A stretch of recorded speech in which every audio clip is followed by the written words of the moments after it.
പ്രിയപ്പെട്ടവരെ, കഴിഞ്ഞ രാത്രിയിൽ പരിശുദ്ധാത്മാവ് നിങ്ങളോട് എന്നോട് സംസാരിക്കുവാൻ തന്ന സന്ദേശം ഇതാണ്.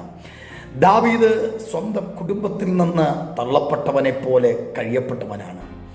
കൊട്ടാരത്തിൽ നിന്ന് പോലും തള്ളപ്പെട്ടവനായി മാറി. സ്വന്തം ഭാര്യ കുഞ്ഞുങ്ങളുടെ നടുവിൽ നിന്ന് വനാന്തരത്തിലേക്ക് ഓടി ഒളിക്കേണ്ട അവസ്ഥ ദാവീദിനുണ്ടായി. എന്നാൽ തൻ്റെ മേലുള്ള അഭിഷേകം തന്നെ മടക്കി വരുത്തി. ഏത് പ്രതികൂലങ്ങളുടെ നടുവിലും തന്നെ മടക്കി വരുത്തിയത് അഭിഷേകമായിരുന്നു. ഇന്ന് പകൽ പ്രിയപ്പെട്ടവരെ, നിങ്ങൾ കരയുന്ന, നിങ്ങൾ പ്രാർത്ഥിക്കുന്ന, നിങ്ങൾ നിലവിളിക്കുന്ന നിങ്ങളുടെ സാഹചര്യങ്ങളെ ദൈവം തിരിക്കാൻ പോകുകയാണ്. എത്ര വർഷമെന്നുള്ളതല്ല, എത്ര മണിക്കൂർ എന്നുള്ളതല്ല, ദൈവം നിങ്ങളെ മടക്കി വരുത്താൻ പോകുകയാണ്. അത് വിശ്വസിക്കുക. സാഹചര്യങ്ങളെ ദൈവം തിരിക്കാൻ പോകുകയാണ്.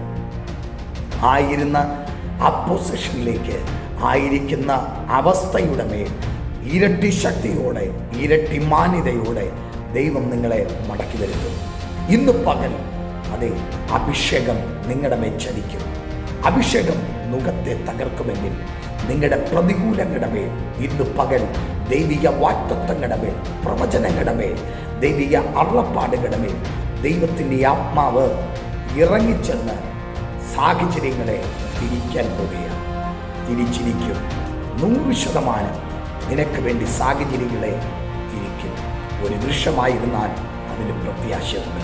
അതിനെ വെട്ടിയാലും അത് വീണ്ടും അത് പൊട്ടിക്കിളിർക്കും. നിന്നെ വെട്ടിയാലും നീ പൊട്ടിക്കിളിർക്കുന്ന സീസണിലേക്ക് ദൈവം നിന്നെ കൂട്ടിവരുത്തുന്നു. ആ ദിവസമാണ് ഇന്നത്തെ ദിവസം.